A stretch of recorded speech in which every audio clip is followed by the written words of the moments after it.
All right. We are here. And it's Whatchu Spinnin episode 22. Me, Matt, and Jake are here holding it down. We'll be talking about some great albums as we mentioned last week. How are you guys doing? Good. Yeah, doing good. Ready. Hell yeah. Great week, I feel like. A great week. Yeah. We kind of, with the three of us, like our albums kind of went, kind of all over the place, and you brought up something Very all over the place. Yeah, something kind of interesting, the run times of everything. Both of our albums that we chose were about 30 to 40 minutes, and yours is a full hour. Yeah, and so it's like just combine the two to get the one. Yeah, some of it feels kind of long, my album.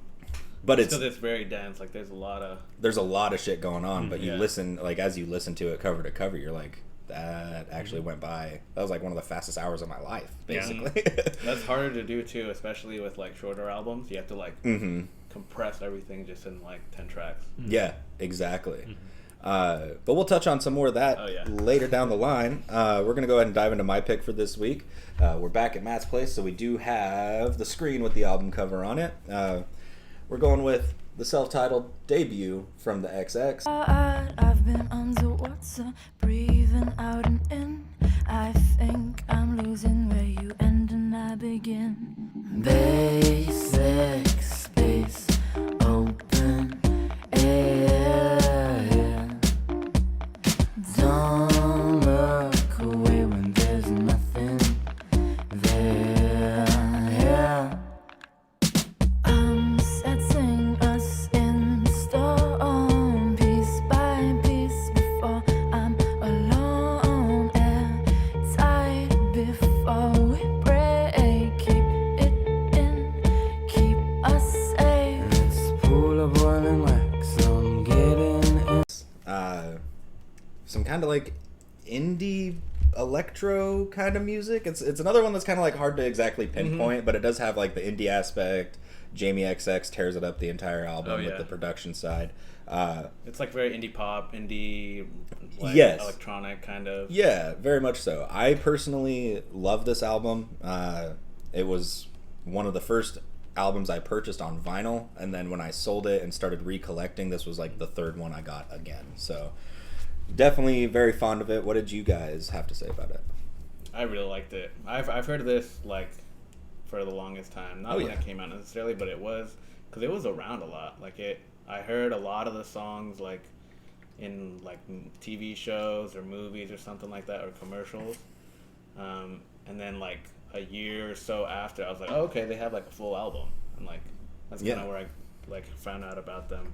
But yeah, like you said, Jamie XX, like his like beats and production like on it is really good. Yeah. A lot of it is like very. It's not super electronic, and I feel like that's what makes it accessible. Is like a lot of people got into it because of that. It wasn't super crazy, but it was like a little gateway into it. Yeah, like, a little. You could say like there's some aspects of it. There's like heavy synths throughout or something. Tracks like Fantasy where it's just basically a subwoofer going the whole time. Yeah, it does kind of have that electronic aspect to it from Jamie XX. Like that's just his thing, but. To touch on that real quick, one of the things that I find interesting is, songs like Nighttime, having just like a straight up drum beat in it, but he's just produced the whole thing to where when I first heard these guys, I knew who Jamie XX was, but I didn't realize this is where he started because I had heard of his like stuff where he started like producing for like Jay Electronica and shit like that. And so I was like, oh, they must just have like a drummer. And then I, looked him up and I was like, oh no, it's just a guy at a board just just smacking beats out. But yeah, his other singles, like they got really big too. Like Thinking in Color. Yes. That one. Yeah. That was the last Jay Electronica album we got too, wasn't it? I have to think about that. Me too. But yeah, a lot of it was really good. It's like, with his beats, it's like simplistic and it's like minimalist, but it's like it sounds good in a way. Like it's not super crazy. Like a lot of hi hats are like very drum heavy. It's like a lot of the songs are just like bass lines and beats together. Yeah, and then like throw guitar on top of it. It all works really well though. It does work really well.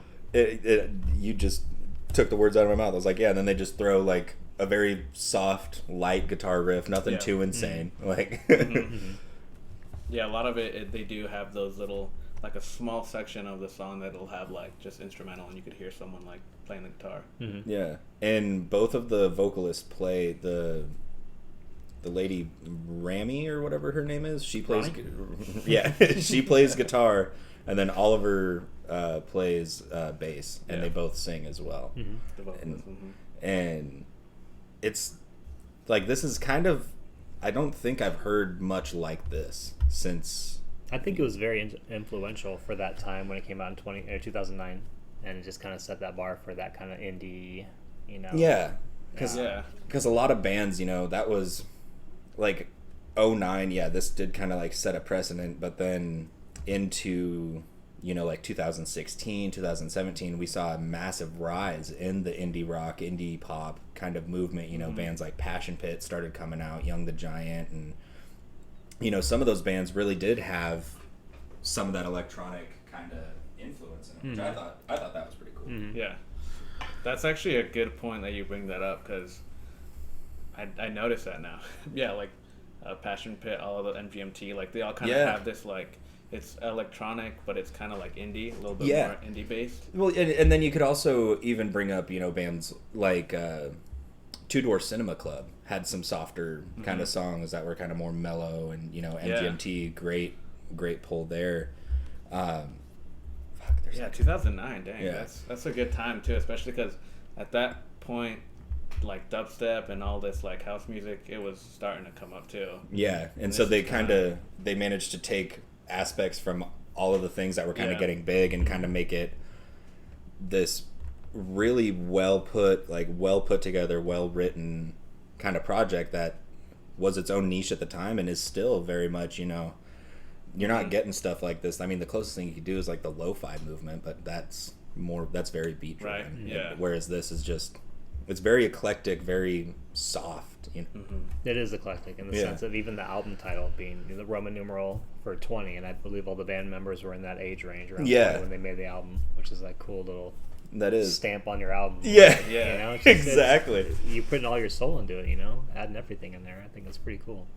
Yeah, and they like recorded it all too in like just like a small like garage studio. Really? Yeah, just it was one of the producers, like bigger producers, but it was like a little studio that was like just like kind of niche and in like a neighborhood. Yeah, and Matt actually showed me a picture. We'll have to show it on. Yeah. He has an X on the outside of the.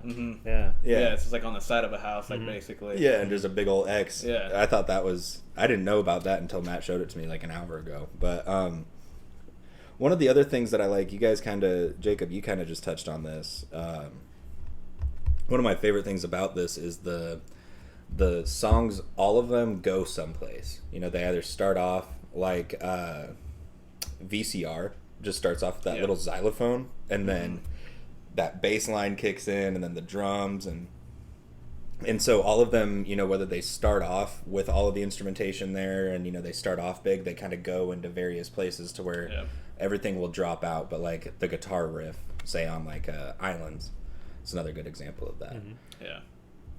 I like that you bring that up too, and because it does have different like instruments, like the xylophone.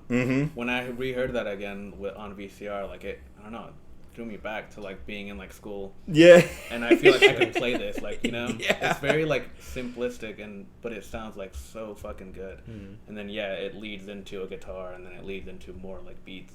Yeah, and one thing that I wanted to bring up, I kind of talked about fantasy a little bit, to where it is just that wom wom throughout, and then like it has the guy has like that weird little like 2 bars of singing at the beginning, and then it goes into that really deep bass sound, and then the guitar comes in at the very end, and what the guitar is doing, it's playing a riff that alludes to the next song on the album, which is Shelter.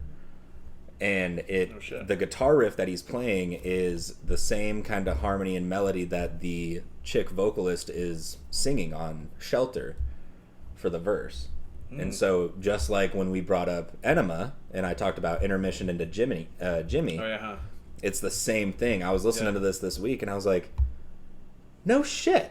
I was like, it perfectly, and then it literally Fantasy cuts off and Shelter starts, and she starts singing, and it's that same melodic run, like the same scale or whatever. Dang. And I don't think I caught that. But it's impressive. That's cool that they kind of like foreshadow that. Right. I love when an album does that, you know, to where it'll something like super small, and it'll be like, hey, here's the next song, and we just foreshadowed the fuck out of it, you know. But it's like, I don't know, this album, like I said, means a lot to me. There's a lot going on, but it all is kind of the same, you know. And it is, you know, they have songs like Intro on there that got huge. I think that was in like Nike and Apple commercials back in the day. Yeah. It was around too, like the Olympics, and like I remember it being on Top Gear at one point. Yeah. It was in one of the like special, because they had specials. They go to like Burmese or like Africa. Oh damn! And I feel like one of them was in that one, like 100%. Damn. I think it was. That's pretty cool. Yeah. But, yeah, it was around a lot, and it. Yeah. And so like songs like Intro and Crystallized was huge off of this album too. And it's one of those, you know, bands that's kind of flash in the pan. Like they haven't put an album out in almost 6 years. Right. Their last album came out in 2017, and like I couldn't tell you why I thought to listen to this full album, because I had heard Intro and I was like, oh, that's bitchin'. And then I heard a remix someone did, and they took Touch the Sky by Kanye West, took the vocals off of it and put it over Intro, because it's just an instrumental. It actually works really well together.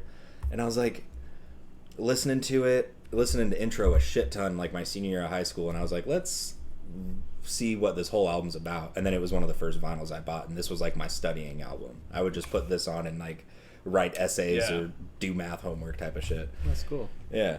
And I feel like that could work, because it kind of makes it feel kind of like creative in a sense when I listen to it. Like it's very like motivating to do something, I feel like, because it's not super crazy. It's like very mellow, very like vibey, that you kind of feel good when you're listening to it. And it is almost, it's perfect background music. Yeah, you know? It is. It's like, you know, you just put it on and go and do whatever. Like you could even, like, sometimes me personally, like, it all depends on my mood for the day, but I'll drive to anything that we've talked about on this podcast. Most of it I listened to when I was driving. But this one this week, I don't know why, I kept playing it like on the drive to work, and I was like, it's just like a nice mellow start to the morning, you know. And so it's really great in any of its any setting that you play it in. There's someone that's gonna be like, that's some good shit.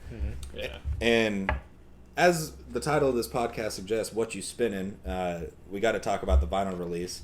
This is probably one of the coolest things about it, is that the sleeve is white, and you pull it out. It's just hollowed out. And it's hollowed out. That's very cool. Which I thought was cool. It's like, and you know, there's nothing on the back. It's just like simple. A white sleeve goes right in to create the album cover. It did it before Kanye did it. Yeah, exactly. But yeah, I just wanted to show that, and yeah, I'm glad that you guys liked it. Yeah, to me it's a classic. It's a staple. Oh, it is. Yeah, it's been around, and it's really good. Yeah, it's like very good introduction, like to that indie electronic kind of. Yeah, and it's a good representation. Like when I was listening to this, and you know, I brought it up last week, you know, for this week, I was like, when did this come out? Because I can never remember if it was 2011 or before, and I was like, shit, this came out in 2009. Yeah, and it is very much just, and I feel like it didn't get the recognition, like any recognition, until like 3 years after. But I love it. What about top threes for y'all? Start off, Jacob. What you got? There's like, all right, I'll do a top three. If I'm gonna do a top three, I'm doing Islands, because I love that guitar on it. Yes. That ending guitar. I liked Basic Space. Basic Space, and then I want to go Intro, just because it is an intro, dude. Yeah. Like it hits you like when you hear it for the first time. Right. Because it's iconic kind of in a sense. It's so been around for so long, and every time that you hear it, it's like an epic moment. Right. But that'll be my honorable mention. Okay. I'm gonna go Infinity. Ooh. Like Infinity. Nice. That's kind of a curveball. Yeah. A lot of them, but I like this album because it's very different. Sometimes it's very vocal heavy, and there's a lot of vocals, and then there's instrumental tracks. Yeah. So that are damn near instrumental through the whole thing, Yeah. or like intro. Yeah. Right. But I liked some of your picks. Basic Space was one of my top. Islands, another one with the guitar, and Crystallized, I think, was another favorite. Honorable mention would be Nighttime. Yep. I can't get over like Nighttime when like the guitar starts getting a little more intense, and then that hi-hat comes in, and then it's just just going. It's just, that's a bitchin' song. Yeah. That one, like Islands and some other tracks off of this were like my favorite for the longest time, and then I listened to this again this week, and I was like, fuck, Nighttime is actually such a banger. Oh, yeah. I was like, that song actually goes so hard. So that being said, Nighttime's my honorable mention. It didn't quite break the top 3 for me. 3, Heart Skipped a Beat. Just love that. Like, her vocals are so like smooth on it, Yeah. And then number 2 is Islands, and number 1 has been my favorite song since the first time I listened to it, Basic Space. Yeah. Yes. Do we have any final thoughts on her? I'm just glad you brought him up, because I'd never heard him before, and it's got all the elements that I like about ambient music. Yeah. It's just I figured subtle guitar, bass, and then the vocals that are here and there, but just a great find for me. I'm a fan. This was one that I brought up that I was like, Matt's really gonna like this, based off of like, you bringing up like Sigaros, and I mean, shit, even the Brian Eno album I was listening to, and I was like, nah, Matt's gonna love this. I was like, Matt'll really get a kick out of this. Yeah, I enjoyed it a lot. I'm glad that you did. Well, that was XX by the XX, their debut from 2009, which was my pick for this week. We will be right back to talk about the next one. We just wrapped up talking about... I fucking hate you. God damn it. I caught you. Jake's trying to get me to break. Fuck. Well, we just finished talking about my album for this week, which was the XX debut album. We're going to go ahead and dive into Scumbag Jake's for this week. What did you pick for us, pal? So this week, some hip-hop. The Underachievers, Evermore, The Art of Duality.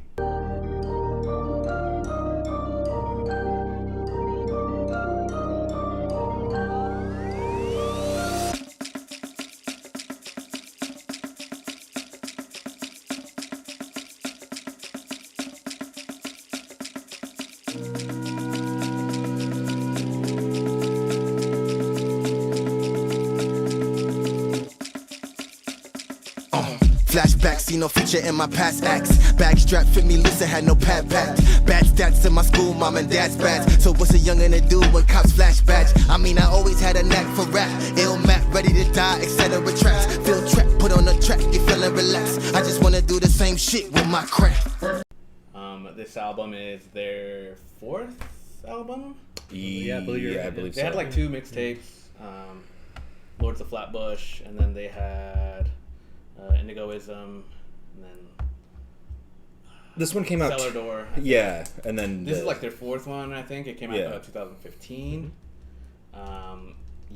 Issa Gold and AK the Savior, like 2 really like up and coming hip hop duos that they really changed the game. They like flipped the switch. Yeah, it happened a lot, and especially around this time frame, there was a lot of like different types of hip hop, and this kind of fell into like the psychedelic hip hop. You could say like acid rap in a sense. Yeah. But this came out around the same time that A$AP Rocky. He came out with an album. That was At Long Last. A$AP came out in 2014, I believe. Yeah. So yeah, right around that same time frame. Yeah, and like you see a lot more up and coming of like this psychedelic, like experimental hip hop. But yeah, it's a fantastic album. What's your thoughts on it? It blew my mind. Like, it was a great introduction to hip hop that I've never listened to, or been a part of, just because I have my own, mindset of like what I listen to. So having this album, thrown at me, it was an eye opener. I love the concise lyricism. If I can hear you rapping and like saying your line, like that's huge for me. If you're mumble rapping, I'm just gonna turn it off. So these guys are concise, and they're talking about growing up and going to high school and dealing with drugs and like growing up and all the things that we all deal with. But like they just they put it all out there. It's really fun to listen to. Like you said, it's like a psychedelic hip hop, acid rap in a sense. A lot of the stuff that they're rapping about too, it's like, very positive messages and like very influential to like someone that's like growing up. Because like when I heard this like in high school, just through like friends that would also listen to it, and it was kind of eye opening, like in a sense. It's like it's not so much as these like hip hop nowadays that's like, oh, I got money, I get this, I got this, like, and these guys kind of and just to touch on that real quick, it's kind of weird how rap music started out as very much that, like talking about gangbanging and like getting money, and then it kind of deviated away from that, with like the rise of like Tribe and De La Soul, and then it wasn't about that, and then nowadays it is very much that again, like you listen to guys like Migos, all that kind of stuff, and then so to have artists like the Underachievers and everyone that's a part of Beast Coast still kind of doing something that shies away from that very mainstream kind of braggadocious kind of, because it is very psychedelic, talks about doing psychedelics, but it is also very like, this is a very introspective album, which was, that's a good way to put it, which was almost and especially for like these guys, even when this came out, weren't very prominent in the rap game, and still kind of aren't. And so to be, to have an album like that where they get very introspective and talk about their past like that is fucking unreal. Yeah, they were both around like their mid-20s when this album came out. Like I think 24-ish. Okay. 23, 24. It's a good time to get introspective and kind of realize you're a fuck up. Right. But like you said, their lyricism, like I feel like they're a little bit, they're grown up for being that young and talking about things like that they've talked about. A lot of their lyrics. I mean, you could go on and off and citing lyrics because they're so deep and like so meaningful. Right. Like what they're rapping about, and that's what's unique about it, because their name, the Underachievers, like initially I think Issa Gold. That was his name, the Underachiever. But then when he linked up with AK, that's when they became like both Underachievers. Like, okay, that's cool. The name kind of is because they do like smoke a lot and they do psychedelics and they trip, and that's kind of seen as like underachieving, like in society. Sure. So that's why they chose that name, and then it's very different to what they're actually rapping about. Right. That's cool. No, I like that a lot. But yeah, these guys, same thing. Another thing I wanted to bring up, Beast Coast. We've been talking about that. How this was very big for that movement. Very much so. East Coast, like New York kids, and like because they're from Flatbush. Same thing with Flatbush Zombies. It's like very, very moving, and to hear this going on, like in the East Coast rap scene, like very different to what West Coast was putting out. Yeah, and well, even in that time frame, from what, like fucking 2012 to 2015, the stuff that collective was putting out, like we were talking right before we started rolling the camera, 3001 had come out by Flatbush Zombies, Before the Money by Joey Badass had come out, and then this, and it's like you get like a 3-year span where 3 fantastic albums that perfectly, in my opinion, represent like the new age of East Coast hip hop. To kind of go the it's kind of a weird thing to say, but the anti-Atlanta movement, because like I had said, those guys like Migos, the Atlanta and like Florida, that scene very was very trap heavy, mumble rap heavy, and then it's like, fuck all that. Let's get real and let's get introspective and talk about what's going on, because a lot of and I think the reason why this album in particular and Beast Coast has gotten so popular is like, I mean, shit, when I was that age, I was smoking weed and listening to rap music, and so it's kind of like something that you can almost relate to in a way, Yeah, a lot of the lyrics that are on it, it's very deep. It's insane, like, and they do a lot of they shout out the first song on this album, Rain Dance. Beautiful song. Talk about the intro first off. It's a good intro. But the lyrics, he says, I mean, I always had a knack for rap, Illmatic, Ready to Die, etc. tracks. Like, you know, he's talking about hip hop. A lot of the lyrics on it are insane. Chasing Faith, that was one of my favorite songs for the longest time. Because just of what it was talking about, like, two different sides, like, what are you going to choose? Like, one leads to this, other one leads to this, but either way, you're losing something. Yeah. Like, it makes me think about the album cover, too. Right. Because it's, like, very light-sided, and the other one is, like, kind of darker and, like, mysterious. Shout out to the album cover, too. I feel like it's like an acoustic electric album, too. Yes. It's, like, kind of cut in half, and they kind of divide it, both sides. The first half is, like, more kind of uplifting, kind of the second side you hear a little bit of a trap music, like Illusions, and in the second half it does become a little bit more aggressive, you know, even the vocal delivery on it, you know, they're really getting at it in that second half, and it's like, you know, the three of us, we were talking this week, is like, this is a textbook fucking concept album, you know. It's got the first half, the intro, and then it's like what's the second where it's like part two? Like, shit. I know what you're talking about. Yeah. So you get stuff like that to where, and phase one and phase two. Yeah, reincarnation, phase two. And I had to flip it over to the... That's cool that it does that. Yeah, that's really what's cool about this album, too. That it's really cool. It's like front and like bottom to top, I guess. And same thing with the backside. It's like a city, like Metropolis, and then the other side is just it follows with the first theme that it's just like very galaxy, spacey. It's fucking, the album cover first off is what draws people's attention. If you don't listen to the music, you see the album and you're like, whoa, like that shit's pretty crazy. I mentioned to you guys there are other album covers. This one's one of my favorites, and I could show you guys it because just look at that cover.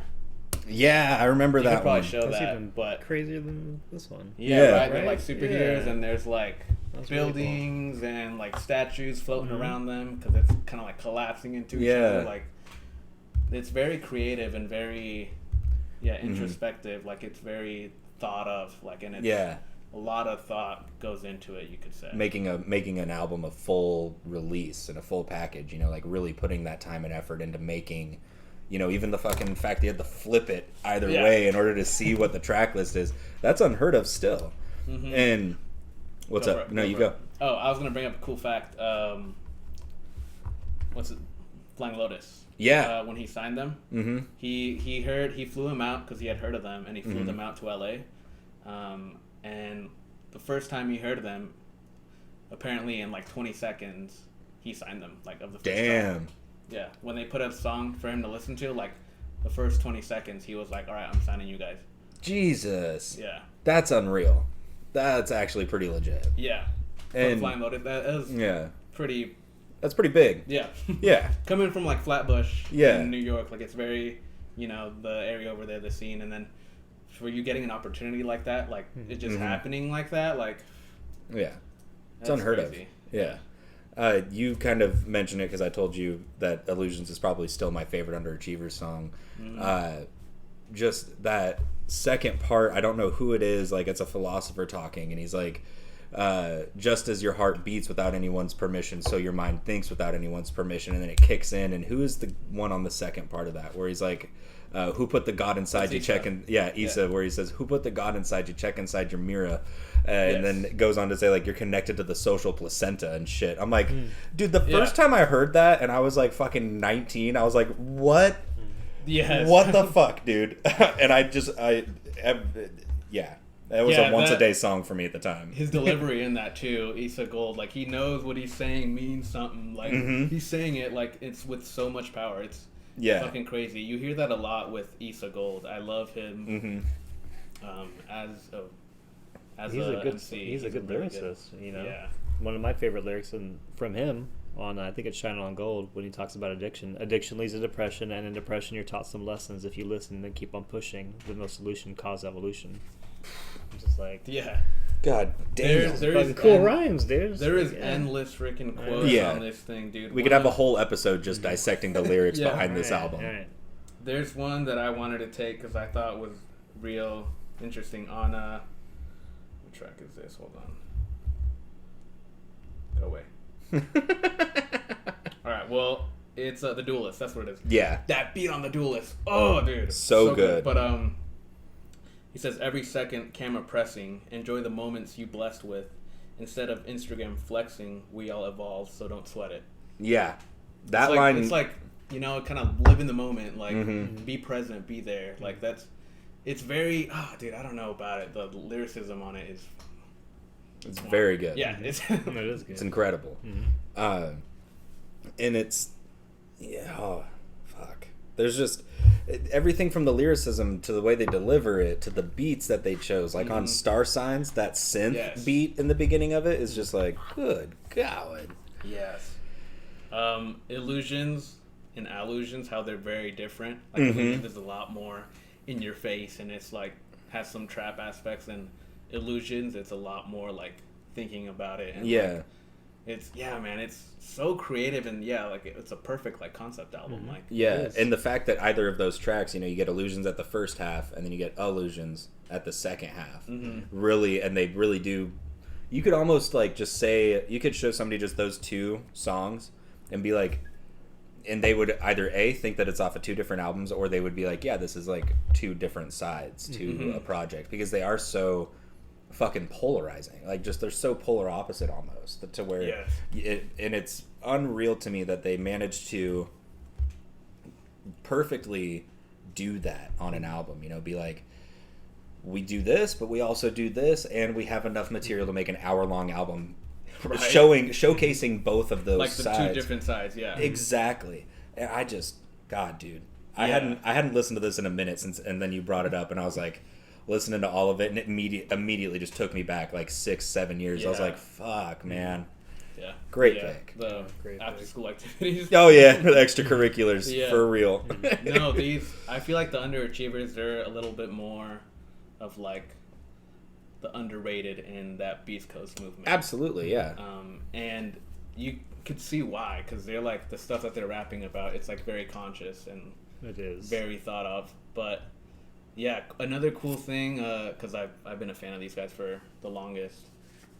Their second to last album came out on my birthday in 2018. Nice. That's cool. Yeah, that's legit. And it was such a badass, like, because I saw on the feed that it like came out, and I'm like, oh, okay, like this album just came out. And then I looked at like when it was released, and it was the day of my birthday. I was like, oh shit, that's tight. It's fucking nutty. After the Rain, good album too. Yeah, but yeah, a lot of their stuff, it's very very psychedelic, very experimental in a way, like of hip hop, that it's very kind of out there. Especially their older stuff. Their older stuff is banging, dude. Super good albums. Oh yeah. But yeah, that's them. What are you guys' top three, if you guys had to say? So I have 2 honorable mentions. 2. So I couldn't. Who the hell are you? I had one as my top 3, and then I scratched it out and put in my top third, and then I was like, fuck, I could really. So Chasing Faith or Star Signs are good honorable mentions for me. Number 3 for me is The Duelist. Nice. Love that track. Number 2, Shine All Gold, and number 1 is Illusions. You're not, can't top that for me. That's. I forget. I was gonna bring it up, but there's a lyric on Illusions that it's pretty much saying like, spark your fire that's in you. Like everyone has like this. Spark up the fire inside your soul. Yeah. Exactly. Yeah. You know what I'm talking about. Yeah. But yeah, it's like the lyrics on that song. Like it's saying that everyone has this like positive energy. They just gotta like. Bring it at it. Yeah. Yeah, it's. But yeah, go. What were you saying? Then your. Illusions is my number 1. Oh, that's your number 1. Okay. Yeah, that's a good number 1. For me, Shine All Gold. Just that was my introduction to the album, and like all the lyrics in that track are just. There's just so many good lyrics. It sets the tone. It's like an acoustic track in a sense. I like Take Your Place. It's got like an opera kind of vibe to it. Yes. The Brooklyn Way. Oh, and my honorable mention is We the Hope. We the Hope. Yeah, it's another good one. A good anthem. Yeah. I like that. I like that you went for like a little bit more of the mellow and acoustic sounding, because a lot of these songs on this album, man, they're very I mean, all of them are really good. They're honorable. All of the songs are honorable. Exactly. Yeah, don't make it. And they'd go. I like just the diversity of every every track. Yeah, the beats are very, very distinct, very different. If I had to pick a top 3, it's very hard for me. But I'm picking The Duelist. Yep. In no order. The Duelist, Illusions. I fucking love Illusions. I really want to say Illusions also, because that song is fucking banging. It's really hard. Chasing Faith. Is that the lyricism on that? And then... Yeah, I'm just saying it. I'm just saying more tracks. Like I'm just going like in no order, right? I'm like 10 songs in. Rain Dance. I really like Rain Dance. Yeah. That intro is. I'm glad that that's the snippet you chose. Yes. I was really curious.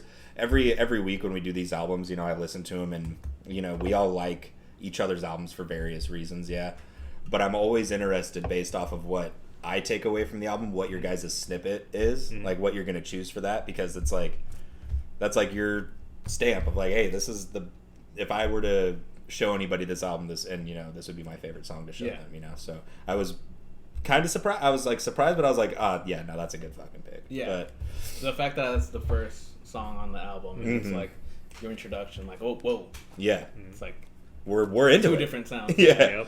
Well, great pick, man. As always, great picks.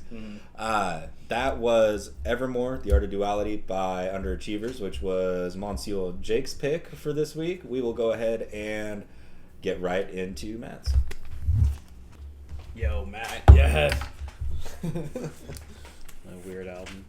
My weird. I don't know why. I don't have necessarily an order that I write with, because I'm just flipping pages, but yours was the first one that I made notes to. Yeah. And then I did Dorian's, and then I did mine. Heck yeah. Where'd you get this album at? Like where did I find the artist, or just buy the album? Where'd you buy it? I bought it in Moonrock. Okay, nice. Do you know if she had extra copies? Or? She did not, but I feel like this Did is she one of have the rare ones that's produced. What's it called? It's a green album. There's like a person on it. I forget, but it's around. I think it's like earlier than this one. Is it Brian Eno? Yeah, Brian Eno, but it's The one I wanted to do was a different album, and maybe this is the one you're thinking. It's called Another Green World, but it's really hard to find. Yes, that's what I'm talking about. Yeah, that's the one. That's the one I wanted to do. This is the first time that I heard of him. Okay. I heard of him from there, and then I heard of him from a different song. That was the album I wanted to do, but I couldn't find it. I was like, fuck. I'll go with this one. God damn it, we started early. That's hilarious, dude. That's rad. We started early. We're still rolling right now. We started early. Yeah, that's good. No, I clicked on it. Oh, okay, cool. Where did you come across that, or like how did you stumble on that album? Funny enough, so the first time that I heard of this was with that album. But the first song that I heard, Third Uncle. Oh yeah, that's Third Uncle. Okay. Funny enough, one of my uncles, he was playing that when I showed up to his place, and that was the first. Not even knowing it myself, that was the first like introduction that I had to Brian Eno. Really? Yeah, and that song is really popular too. It's like one of his bigger. Third Uncle. I feel like it's on a different album. You've definitely heard it. That's on a different album. It is. Yeah, it's a different album. It's but that Taking Tiger Mountain by Storm, and then Bauhaus did a cover of that song too. Yes. Yeah. We got really fucking. Yeah. Now we're just gonna nerd out forever. Yeah. Well, awesome. As they kind of already started in, which is perfectly fine, why don't you introduce to the people what we're talking about? Yes, we're going to go with Brian Eno, Before and After Science from 1977. Love that album cover. Great album. Yeah. Let's start over. Shit! Cut.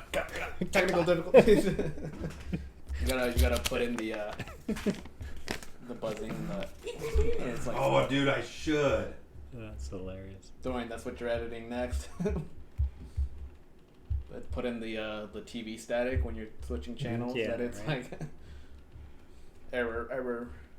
I've been trying to find the Another Green World album, and it's all like 150, 180 on Discogs. Yeah, I asked House Records to look out. They're like, yeah, I'm probably not gonna find it, but we'll let you know.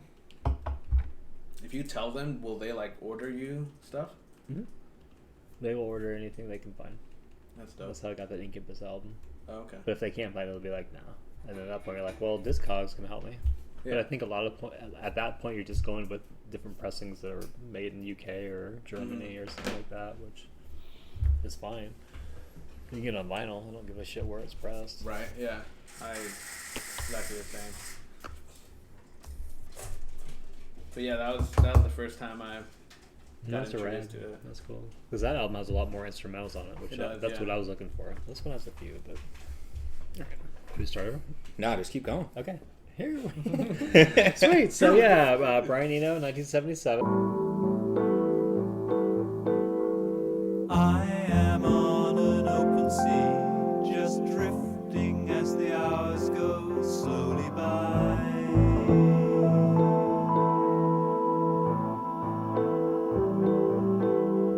Julie with her open blouse is gazing up into the empty sky.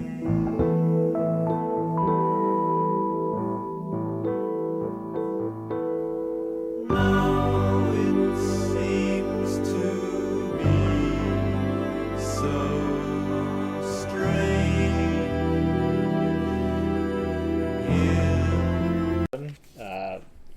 But that's the last album that he did before he went into his ambient phase. So he kind of, strayed away from the lyricism, which in this album, the lyrics are just kind of just there. Mm-hmm. I think it's a lot of the song structure and the instruments used and the guest musicians that he has on this album. Yes.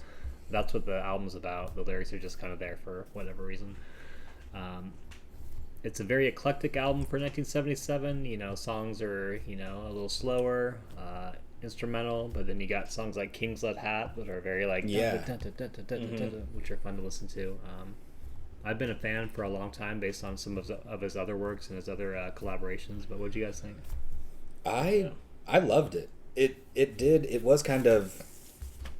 was very diverse, but it had songs, kind of like King's Lead Hat that did have that very much that 1977 kind of feel to it, as well as other tracks, like Spider and I, where it was very ambient and slow, and the instrumentation that he uses on it, and just the backing music to it. It is kind of some of the lyrics, like the lyrics didn't really stand out to me per se, but it was really the song structure and how it was written and everything like that. It very great, very good album, very great pick, honestly. Yeah. There's a lot of different like artists that they had on this. Yeah, a lot of guest musicians from Roxy Music. Phil Collins is on here as a drummer. Really? Yeah.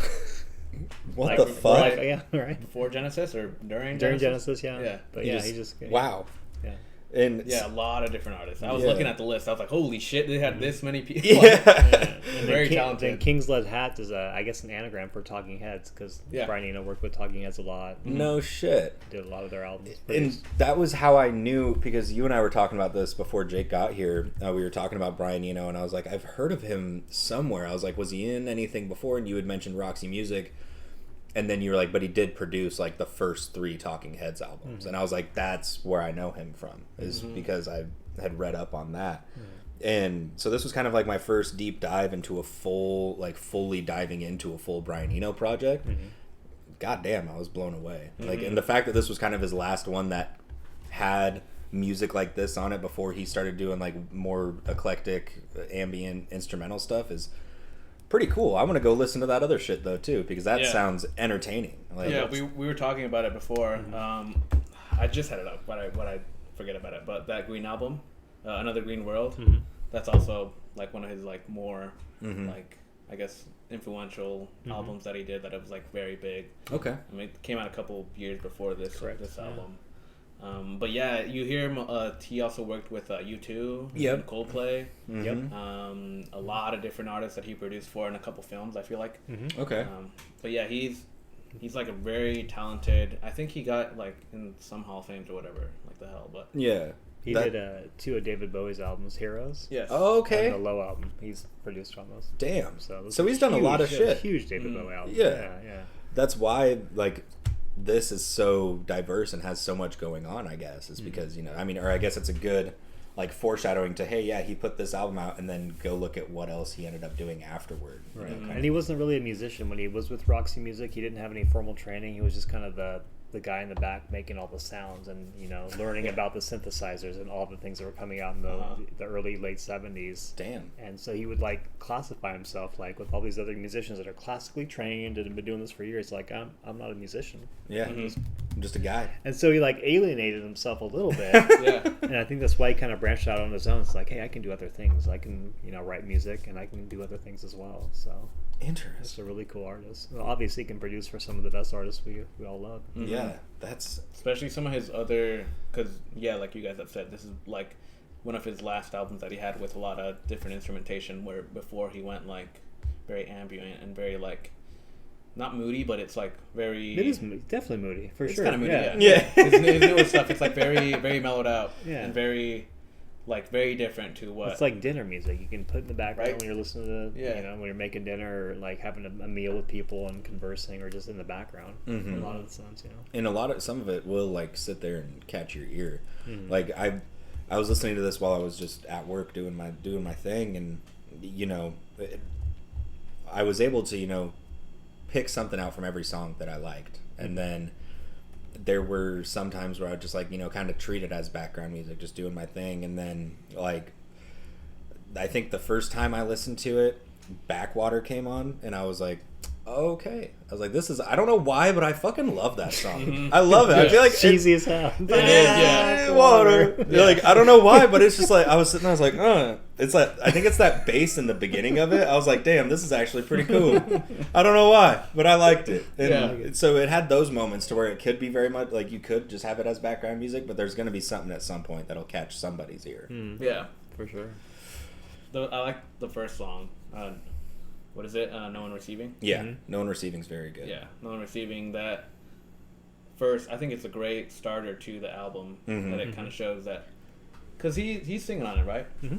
That's his vocals? That's his vocals, yeah. Which he's not a great singer, he's just kind of out there doing his thing. And just, yeah. Right? Backwater. Yeah. Exactly. It is very cheesy thinking about it now. I don't fucking care. No, it's great. I love that. I love that song. He has a lot of songs that he's singing on. Yeah. That song, Kingsley Hat, that was one of the singles that he did for this song or for this album. Kurt's. What did you guys think about Kurt's Rejoinder? Like that song. Yeah, it had when it first came on, it had a very like PlayStation 1 like Crash Bandicoot kind of vibe to it. I was like. All right, I was like, let's go.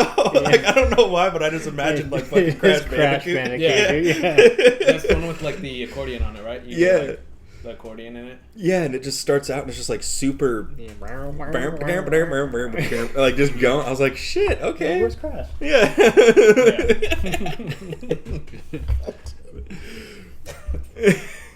But it's Peaches. Yeah, exactly. It just, and then exactly like you get songs like, you know, that Backwater that was probably like very radio friendly, and then you get stuff that's just kind of out there like Kurt's Rejoinder, and it's, you know, I'll have to dive into other projects from him because I really haven't, other than the stuff that he's produced, to kind of see how it all sounds, because I feel like this is very, like I've said multiple times, it's very diverse and kind of shows that he is multifaceted, and it surprises me that he wasn't really a musician. He was just a fucking synth dude. Yeah, he's just back there. He kind of, I think after Roxy, when he got in his own, he got these, he started drawing up these cards that he'd bring into the studio with him. They were like oblique strategies. And so if you guys were in like a writer's block, or they were in the studio and they couldn't figure out what to do, he'd have these cards like, you know, go outside for 5 minutes, or just random shit. Like all these albums, this one, Another Green World, those are all just used cards. Like it's weird to have that. Yeah, right. That's to have that mindset to just like stop what you're doing, stop writing music, stop playing instruments, and just like do something else. Yeah, to kind of refresh yourself and then come back with like a more like a different perspective, or like a reset, like you know, hitting refresh on a web browser kind of shit. So he used it with Bowie's albums. He used it probably with Talking Heads. So damn, you know, it's a cool. That's really cool. A cool ad to the mixing process for sure. So he's kind of like mixing things around and like trying different things in a sense, because he's like stopping and he's like going a different path, or like leading somewhere different. Yeah, like with Did he actually have like cards that he would just like? Yeah, he made them up, and then now you can buy them. Yeah. Wow, that's really cool.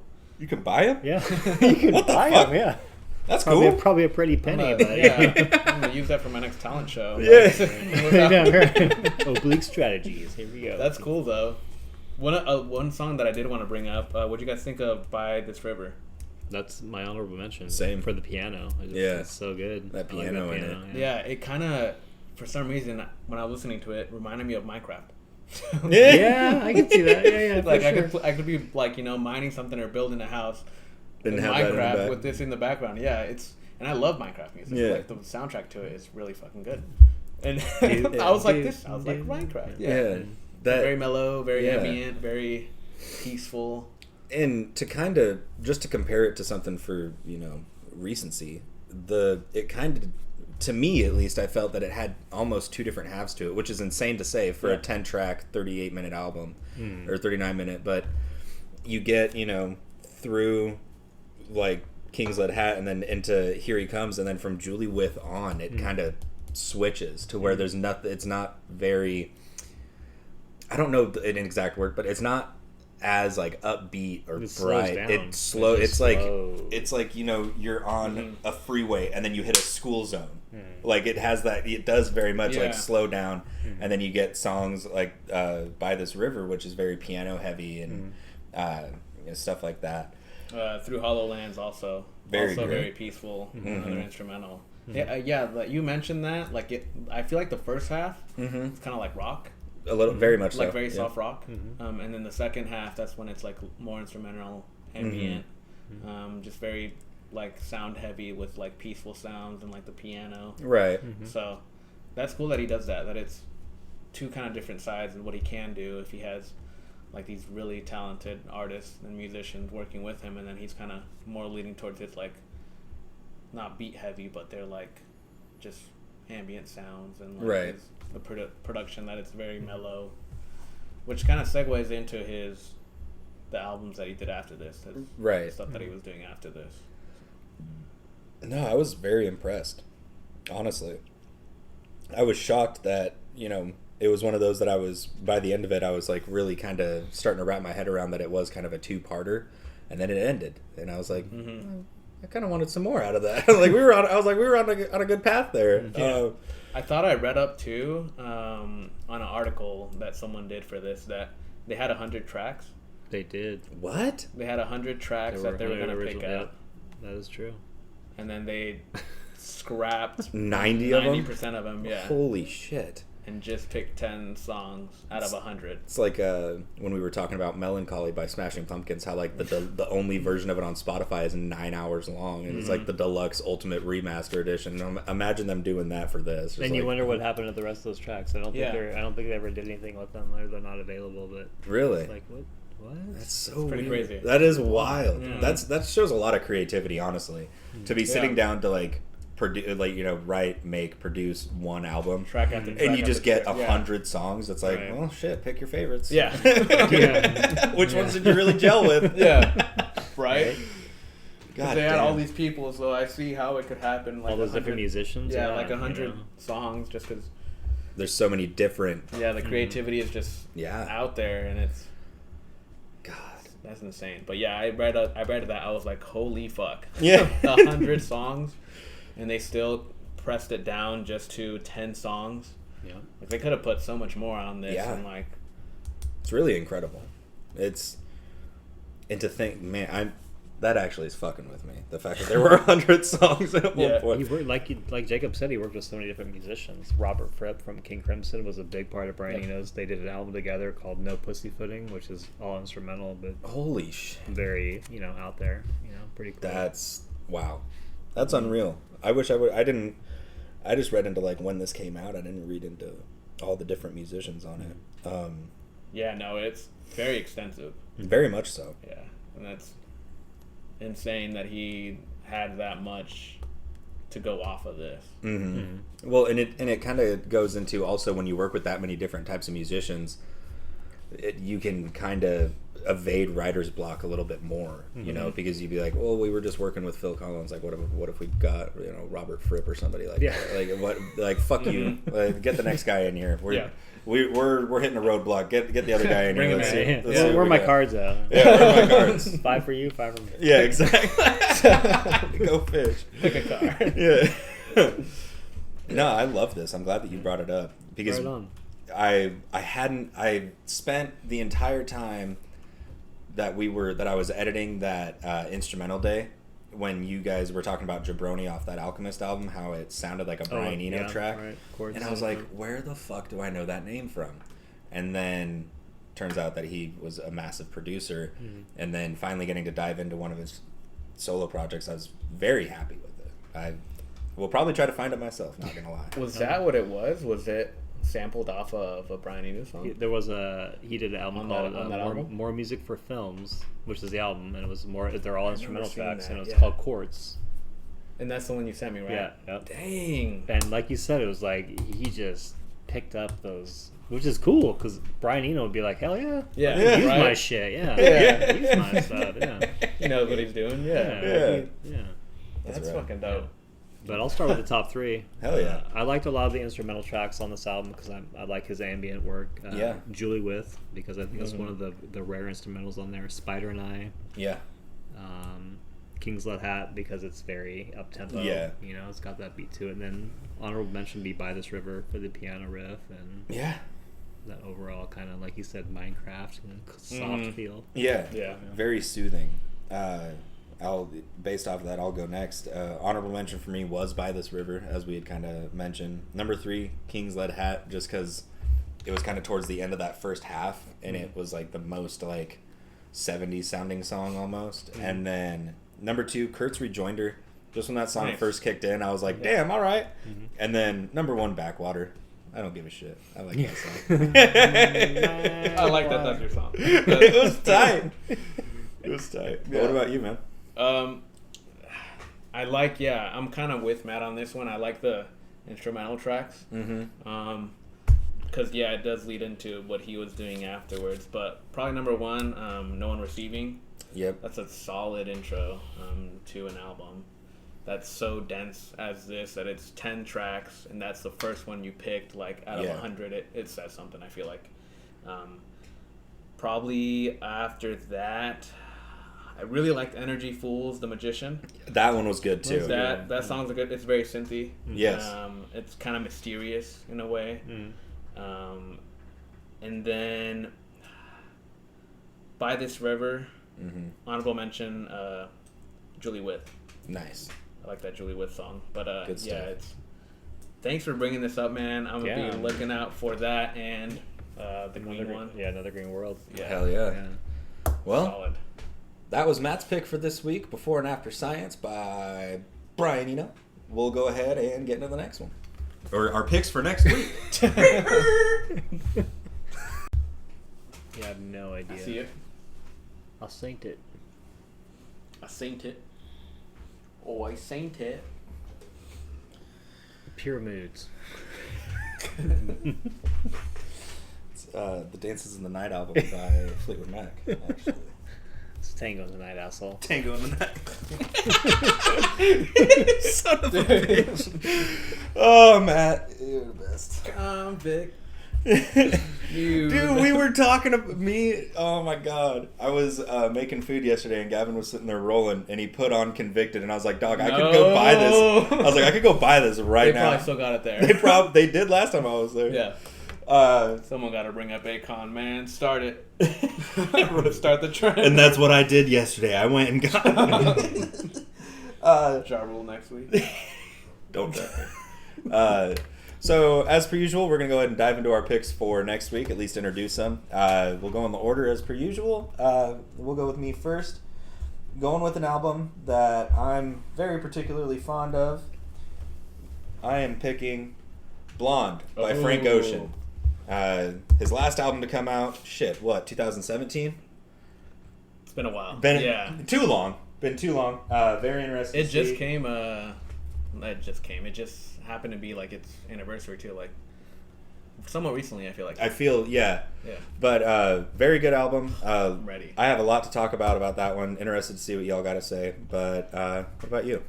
Yeah. So mine next week. I'm gonna go back again. Some soul. Okay. This is Fuji. Mary, Don't Take Me on No Bad Trip. Came Damn. out in 68, 69. Let me see that album cover again. Yeah, check out that. Check out the album cover. Right? That guy does not have heads in his freezer. Like, you cannot tell me that guy's the Humpty Dance before that song came out. Right? Yeah, it's like, what the fuck? That's awesome. Like, I look funny, but no, it's solid. It's some really good funk, really funky, really soulful. Cool. I mean, it's like a staple. They took this off of Spotify, off of streaming in general, like a month or two ago. Damn. They finally brought it back, so I was like, I gotta get it before they take it off again. Yeah, exactly. That's awesome. Yeah. I'm interested to see what that's about. Dan, what do you got? I'm gonna go with the one and only album ever made by this artist, Jeff Buckley's Grace. Ooh. Yeah. Grease, huh? Grace. Oh, Grace. Grace. Nice. The blessing. The blessing. Good pull. Fuck. I like Jeff Buckley. I'm interested to see what that's all about. But those are our picks for next week's episode of Whatchu Spinnin'. In the meantime, this has been episode 22. We will be back next week to talk to y'all next time. Have a great week.